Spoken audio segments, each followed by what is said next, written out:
Hi, and welcome back to the Ruby Tuesday. My name's Ruben, and this is my review for Red Sonja. No, not the cheesy 80s one, the new one by AJ Bassett. It's stars an actress you may recognize as doing great revenge thrillers. Matilda Lutz plays Red Sonja.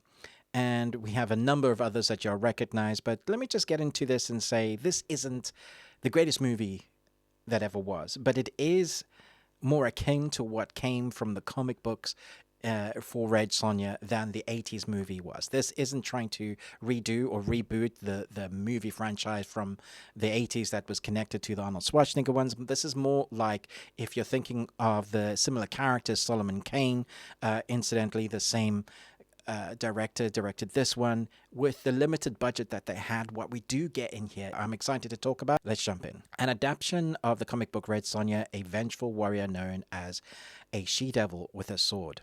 So MJ Bassett has a way of talking about what she loves in a film, putting it in the story without making it preachy, and still really having a fun adventure. So this film is cheeky in places where it needs to be. It talks about the costume, how a scantily clad woman can be protected with, just covering barely her private parts.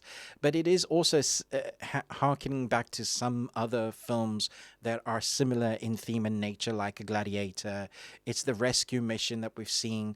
It's the growing from character from A to B that becomes the warrior that she needs to be.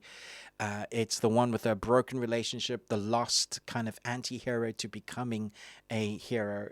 It's all of the right things at the right times, and it doesn't stray outside of that box too much. It knows what it is.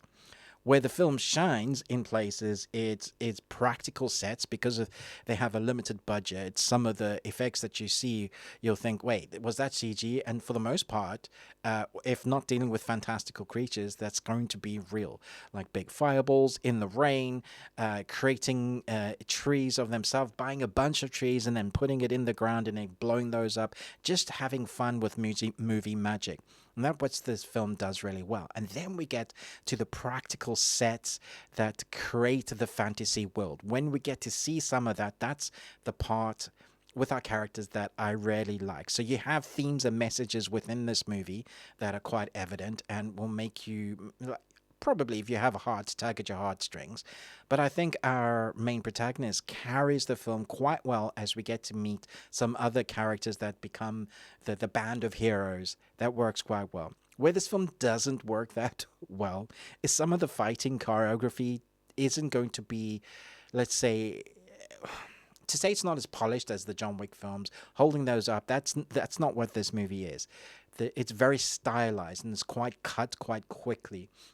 And there were times where I wanted the camera to do a wide and let us see what the actors are doing rather than cutting it so much, because it looked like they worked really hard in those fight sequences. That would be my only real negativity, because this film knows what it is. It sticks to that genre. It deals with the finances that it has, and then it blows its budget on some spectacular, fantastical creature features that we would get inside this. And I think that works really well. So the hero is believable. I think people that love Red Sonja from the comics will appreciate what AJ Bassett has done here. If you like Solomon Kane, it's that sort of feeling, but a few years later, it's in that same world. Nods at the original movie, but kind of doing its own thing, and I think rightly so. I had fun with this. I'm looking forward to watching it again. I watched it with my family and, all different age demographics there, and we all enjoyed it. We're not saying this is the best movie ever. It doesn't need to be. It's just a fun escapism adventure 2-hour movie that knows what it is. I'm going to give this 3 Nicolas Cages out of 5. Let me know what you thought about the original. Are you looking forward to this remake? And when you do see it, let me know your thoughts and feelings. Thanks so much for watching, but most of all, until next time, remember, live long and Tuesday.